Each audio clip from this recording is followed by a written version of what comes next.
dari Universitas Sarimulia Banjarmasin. Saya selaku ketua kelompok dan teman saya Zahra Rahmawati dan Setiani sebagai anggota kelompok. Di sini kami akan membahas mengenai PT Samudra Indonesia. PT Samudra Indonesia merupakan perusahaan pelayaran dan logistik yang terintegrasi dengan konektivitas secara global. Samudra menawarkan layanan pengumpanan yang andal antara pelabuhan hubungan pusat di Singapura dan pelabuhan-pelabuhan di berbagai wilayah geografis. Ketidakseimbangan permintaan dan penawaran yang mencolok menimbulkan masalah operasional bagi operator pelayanan. Sementara tarif pengiriman telah dinaikkan ke tingkat rekor. Kami dihadapkan dengan tantangan krusial untuk mendapatkan lebih banyak kapasitas sambil mempertahankan kendali biaya yang ketat untuk memenuhi permintaan yang tinggi yang tak terduga dari pelanggan kami. Menyadari bahwa tantangan geopolitik dan ekonomi makro dapat membebani permintaan kargo dan tarif angkutan, sementara tekanan inflasi dan resiko resesi kemungkinan akan mengurangi konsumsi dan daya beli global. Di sisi pasokan, pelonggaran kemacetan pelabuhan telah kembali ke kapasitas pasar. Sementara lebih banyak kapasitas pembangunan baru diharapkan mulai beroperasi tahun ini dan memasuki tahun 2024. Oleh karena itu, ketertarikan normalisasi tarif angkutan dan aktivitas ke tingkat pra-pandemi dalam beberapa bulan mendatang. Di sini ada foto bukti tanggung jawab sosial dari PT Samudra Indonesia. Kemudian di sini juga ada komposisi pemegang saham PT Samudra Indonesia, yaitu ada beberapa nama dengan presentasi yang berbeda.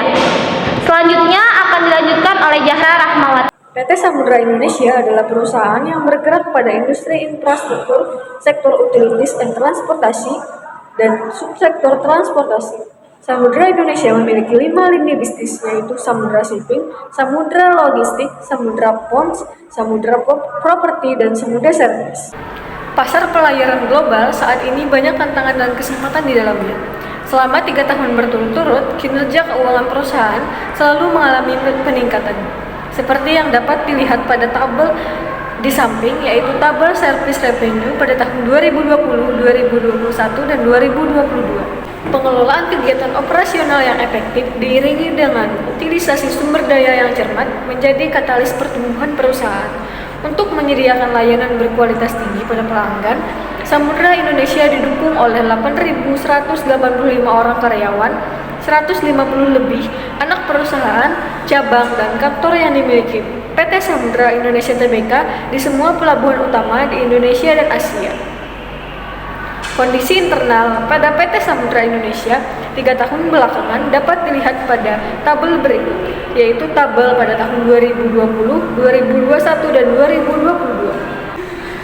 Pertumbuhan ekonomi Indonesia diperkirakan tumbuh 5,1% pada tahun 2024, 5% pada tahun 2023, dan 5,3% pada tahun 2022. Kenaikan dan penurunan tidak terlalu jauh signifikan karena masih pada kisaran 5%. Pertumbuhan ekonomi 5% ditopang dari melonjaknya harga komoditas, permintaan akan batu bara, dan crude palm oil yang mengalami kenaikan di pasar internasional.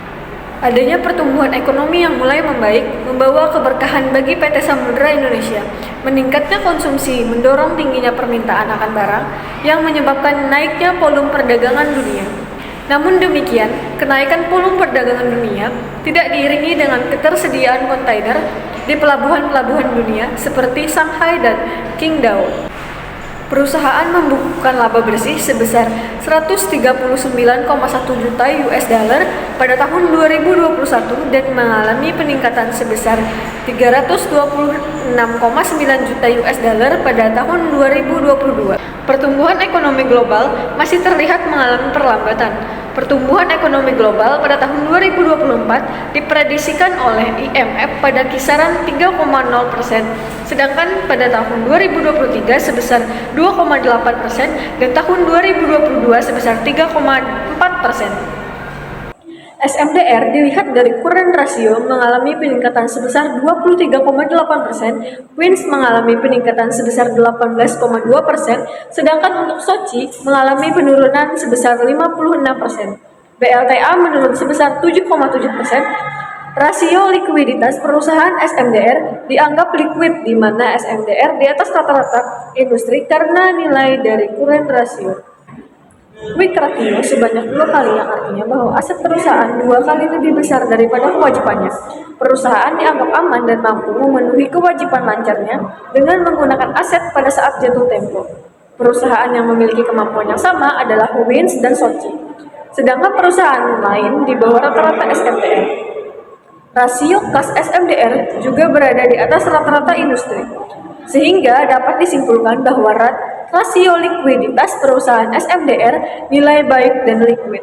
Equity ratio mengalami penurunan pada perusahaan SMDR sebesar 33,1%, WINS 20,1%, BLTA 132%, sedangkan perusahaan SIP mengalami kenaikan sebesar 3,9%. Debt to asset ratio mengalami penurunan pada perusahaan SMDR sebesar 18,5%, WINS 21% dan BLTA 21,5%. Dan perusahaan yang mengalami peningkatan pada perusahaan SOCI mengalami peningkatan sebesar 38%, SIP sebesar 1,7%, nilai DAR pada perusahaan SMDR kurang dari 1, yang dapat diartikan bahwa SMDR memiliki kelebihan aset daripada hutang.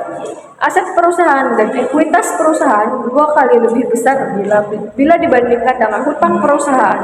Kas dan setara kas pun sudah mampu menutupi seluruh hutang perusahaan tanpa harus menjual aset lancar lainnya. Baik, saya akan melanjutkan penjelasan mengenai rasio aktivitas atau aset turnover. Rata-rata semua perusahaan mengalami kenaikan seperti pada perusahaan SMDR dengan peningkatan 20,7%, WINS 50%, BLTA 7,1%, dan SHIP dengan kenaikan 10%. Bila dibandingkan dengan SMDR, maka SMDR melebihi industri.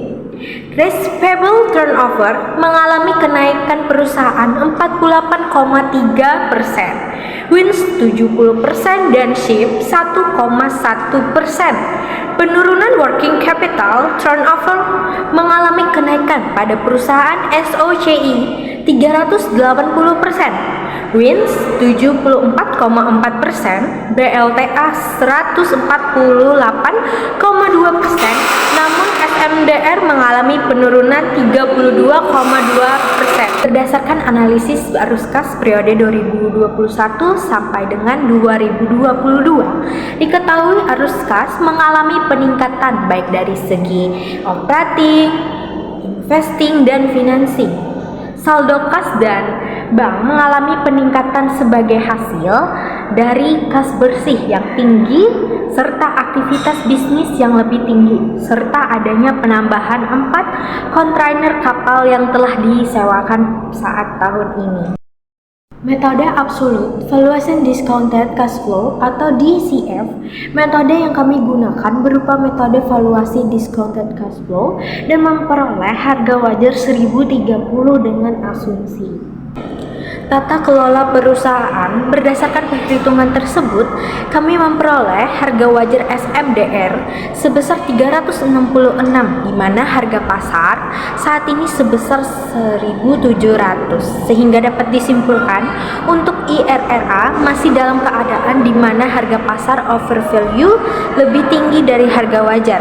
Untuk perhitungan metode CDF, kami sajikan pada lampiran 1.